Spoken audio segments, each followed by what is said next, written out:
Hello বন্ধুগণ, কেমন আছেন সবাই? আশা করি ভালো আছেন। আমিও ভালো আছি। নতুন একটা দিনে নতুন একটা ব্লগে সবাইকে স্বাগতম। আশা করি ব্লগটা ভালো লাগবে। ভালো লাগলে লাইক কমেন্ট শেয়ার দিয়ে আমার পাশে থাকবেন। আর যারা প্রতিদিন আমার ভিডিও দেখেন, ভিডিওতে লাইক করেন, কমেন্টস করেন, তাদেরকে অনেক অনেক ধন্যবাদ। আজকে একটা নতুন জিনিস বানাবো। কি বানাবো এখনই বলবো। আজকে হঠাৎ করেই মনে হলো, আজকে না, হঠাৎ করে না, বলা চলে যে প্রায় এক সপ্তাহ ধরেই ইচ্ছে ছিল যে একটু সম্পাপড়ি বানাবো, কিন্তু আজ বানাই, কাল বানাই, পরশু বানাই করে একদম হচ্ছিলই না। হয়তোবা আমার অলসতা আর দ্বিতীয়ত বোনের ভার্সিটি খোলা, সব মিলিয়ে হয়েই উঠছিল না। কিন্তু আজকে ভাবলাম যে না, যেভাবেই হোক আজকে বানিয়েই ছাড়বো।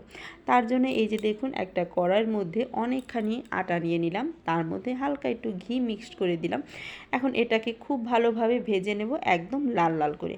এই যে দেখুন, আমার ভাজাটা হয়ে গেছে। আর এটা আমি শিখেছি ইউটিউব থেকে। আমি কখনোই বানাইনি, আমাদের বাসায় কেউ বানাতে পারে না। আমি ইউটিউব দেখে জিনিসটা বানানোর আগ্রহ জাগলো, তাই ভাবলাম যে ভালো হোক মন্দ হোক, হোক বা না হোক, একটু চেষ্টা তো করে দেখা যাক যে হয় কি না হয়। না হলে না হলো, আবার পরবর্তীতে বানানো যাবে, আর হলে তো অনেক ভালো। তাই আজকে নেমে পড়লাম এই সম্পাপড়ি বানানোর জন্য। প্রথম ধাপটা খুব ভালোভাবেই হয়েছে, এখন দ্বিতীয় ধাপটা কেমন হয় সেটাই দেখার ব্যাপার। আমি এই যে গরম জিনিসটা নামিয়ে নিলাম, আমার ছেলেকে কোনোভাবেই ধরতে দেব না, সে তো ধরবেই। পাশে দাঁড়িয়েছিলাম, তারপরে না পেরে আমি অন্য জায়গায় রেখে দিলাম, ওর নাগালের বাইরে, যাতে ও না ধরতে পারে।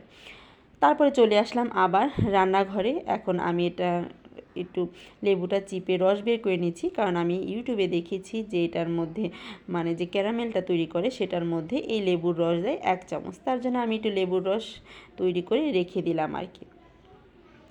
এখন ওই কড়াইয়ের মধ্যেই হালকা একটু জল দিয়ে দিলাম, আর এই জলটা একটু ফোটানোর চেষ্টা করব, ফুটিয়ে তারপরে 1 কাপ চিনি দিয়ে দিব। যেহেতু আমার আজকের প্রথম বানাবো, তাই খুব বেশি বানাবো না, একদমই অল্প করে বানাবো। এই যে দেখুন, 1 কাপ চিনি আমি এটার মধ্যে দিয়ে দিলাম।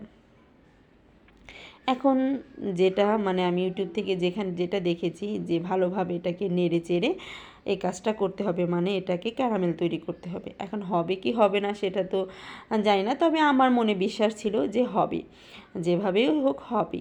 এর জন্য আমি বসে থেকে থেকে খুব ভালোভাবে নেড়ে চেড়ে আমি বানাতে চেষ্টা করলাম। এই যে দেখুন কি সুন্দরভাবে হচ্ছে। আমি তো ভাবলাম যে না, এখনই হয়ে যাবে, কিন্তু আলটিমেটলি আমার প্রথম এই যে জিনিসটা একদমই ব্যর্থ হলো। আর এই জিনিসটা ব্যর্থ হওয়ার কারণ হলো, আমি আমার চুলার যে আঁচটা অনেক পাওয়ার দিয়ে দিই, আমার চুলার আঁচটা অনেক বেশি থাকার কারণে এগুলো কিছুক্ষণ যাওয়ার পরেই জমে যায়। একদমই আমি ব্যর্থ প্রথম ধাপে, কিন্তু আমি তো হাল ছাড়বো না, আমি আবার চেষ্টা করে যাব। এই যে দেখুন, আমি আবার নতুন করে শুরু করব। একবার ভেবেছিলাম যে না, আর বানাবো না, কিন্তু পরবর্তীতে ভাবলাম যে না, একবার বৃথা হয়েছে তাই কি হয়েছে, পরবর্তীতে আবার চেষ্টা করি। এই যে দেখুন, আমি দ্বিতীয়বারের মতো চিনি দিয়ে দিলাম, তার মধ্যেই হালকা অল্প করে একটু জল দিয়ে দিলাম। এখন এটাকে ওই যে সেম আগের মতোই আমি একই কাজ করব আর কি। ভালোভাবে নেড়ে চেড়ে এটাকে ক্যারামেল বানানোর চেষ্টা করব। এবার হবে কি না সেটাও আমি জানি না, দেখা যাক পরবর্তীতে হয় কি না না হয়, আমি আমার চেষ্টা করেই যাব। এখানে দিয়ে দিলাম হলো একটু লেবুর রস, যে নিয়ম অনুসারে সেম একইভাবে ওইভাবেই আমি লেবুর রসটা দিয়ে দিলাম।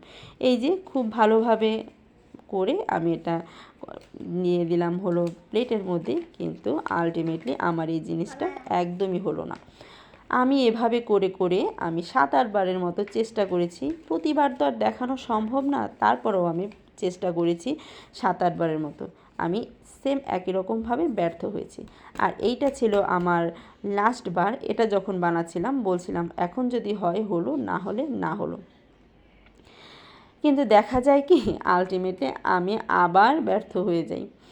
আমি এইভাবে অনেকবার চেষ্টা করেছি, কেন যে হলো না, কিসের জন্য হলো না, আমি একদমই বুঝে উঠতে পারলাম না। দিন শেষে আমি একদমই ব্যর্থ। খুব চেষ্টার পরেও আমার এটা হয়ে ওঠেনি। যাই হোক, আজ হয়নি তো কী হয়েছে, আমি পরবর্তীতে আবার চেষ্টা করব, একদিন না একদিন হয়েই ছাড়বে। আজ এ পর্যন্তই। আশা করি ব্লগটা ভালো লেগেছে। ভালো লাগলে লাইক কমেন্ট শেয়ার দিয়ে আমার পাশে থাকবেন। টাটা।